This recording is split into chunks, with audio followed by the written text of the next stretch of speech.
नमस्कार, साथ की कड़क खबरें देख रहे हैं आप। मैं हूं आशीष त्रिपाठी आपके साथ। नमस्कार, मैं हूं आपके साथ अंशिका पाठक। शुरुआत करेंगे बुलेटिन की बड़ी खबर के साथ। विवादित आईएएस संतोष वर्मा से जुड़ी बड़ी खबर आ रही है। संतोष वर्मा के विवादित बोल पर सरकार ने बहुत बड़ा एक्शन लिया है। दरअसल आईएएस संतोष वर्मा को बर्खास्त करने की सिफारिश की गई और केंद्र सरकार को इसके लिए प्रस्ताव भेजा जाएगा और आईएएस संतोष वर्मा की पदोन्नति गलत पाई गई है। आईएएस संतोष वर्मा को कृषि विभाग से भी हटाया गया। जीएडी पुल में बिना विभाग और बिना काम के अटैच किया गया है।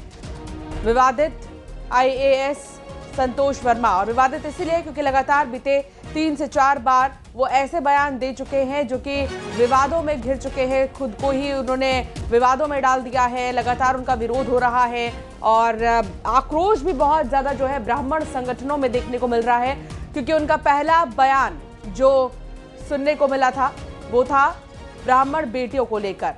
दूसरा बयान उन्होंने जो है आरक्षण को लेकर दिया था।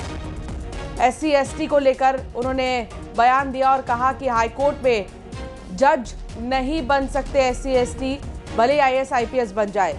उनका तीसरा बयान था चंद्रशेखर आजाद का बयान, जिसमें उन्होंने कहा कि कितने ही संतोष वर्मा मारोगे, हर घर से निकलेगा संतोष वर्मा। और बढ़ते आगे, आईएएस संतोष वर्मा इन दिनों मध्य प्रदेश के सबसे विवादित अधिकारी बन गए हैं। वजह है एक के बाद एक उनके विवादित बयान। पहले ब्राह्मण बेटियों पर उनकी टिप्पणी, फिर पूरे प्रदेश में इसके बाद जो तूफान खड़ा हुआ, और अब उनका एक और बयान सामने आया है जिसमें उन्होंने सीधे हाईकोर्ट पर गंभीर आरोप लगा दिए। आइए आपको सुनवाते हैं उनके दोनों ही विवादित बयान। एक परिवार में एक व्यक्ति को आरक्षण मिलना चाहिए, जब तक कि मेरे बेटे को कोई ब्राह्मण अपनी बेटी दान नहीं करते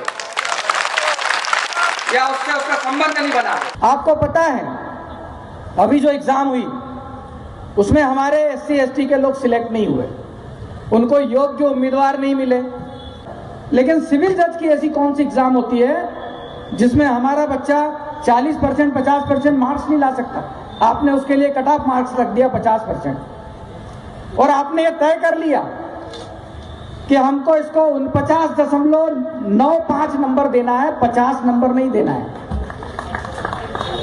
आपने देख लिया कि इंटरव्यू में हमको इसको 20 नंबर नहीं देना है, इसको 19.5 नंबर देना है। तो भाई कौन सिविल जज बना देगा हमारे बच्चों को? ये कौन सा आरक्षण है? ये कौन सा नियम है? और ये कौन कर रहा है? ये हमारा हाईकोर्ट कर रहा है, जिससे हम न्याय की उम्मीद करते हैं, जिससे हम बाबा साहब के संविधान के हिसाब से चलने की गारंटी मानते हैं, जिसको ये वहीं से हो रहा है। और इस पर बात करेंगे हमारे सहयोगी शैलेंद्र भदौरिया इस वक्त हमारे साथ जुड़ गए। शैलेंद्र, एक बड़े पद पर होना, उसकी जिम्मेदारी को समझना, ये दो अलग अलग बातें सिद्ध हो रही हैं और इस पूरे मामले में सरकार भी पूरी तरह से सख्त नजर आ रही है।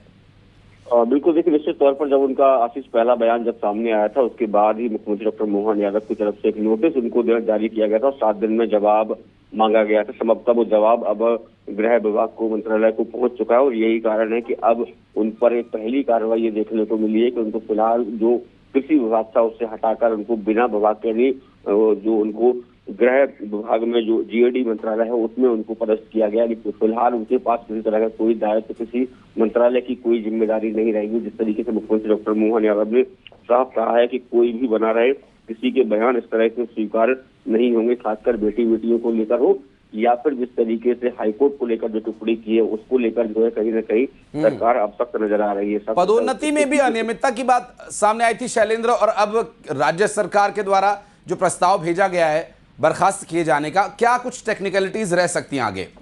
जी बिल्कुल, ये राज्य प्रशासनिक सेवा के अधिकारी थे और उन पर ये गंभीर आरोप है कि इनको जब IAS अवार्ड हुआ तो गलत दस्तावेज इनकी तरफ से उपयोग किए गए और उसी को उसकी जांच करने के निर्देश भी दिए गए हैं। और जिस तरीके से सरकार की तरफ से जो केंद्रीय कार्मिक मंत्रालय को भी कार्रवाई के लिए पत्र लिखा गया। निश्चित तौर पर पिछले दिनों सांसद ने भी जो है मुलाकात की थी और इन पर कार्रवाई की बात कही थी। तो केंद्रीय कार्मिक मंत्रालय अब इनकी पदोन्नति को लेकर जांच करेगा, क्योंकि इन पर ये आरोप है कि राज्य प्रशासनिक सेवा के अधिकारी के बाद जब इनको IAS अवार्ड होना था तो उन्होंने गलत दस्तावेज जो है लगाकर IAS अवार्ड पाया है। तो निश्चित तौर पर यदि इसमें खामियां पाई जाती है तो इनकी बर्खास्तगी तय मानी जा रही है। हालांकि सरकार साफ कर चुकी है कि कोई भी कितना बड़ा अधिकारी क्यों ना हो, सिविल सेवा अधिनियम का अगर उल्लंघन करेगा तो उसके खिलाफ कार्रवाई की जाएगी।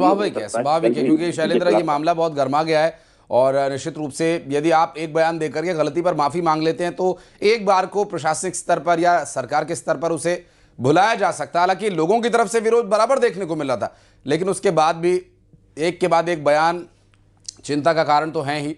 बहुत शुक्रिया आपका इस पूरे मामले पर जानकारी देने के लिए शैलेंद्र। लूथरा ब्रदर्स की शेल कंपनियों पर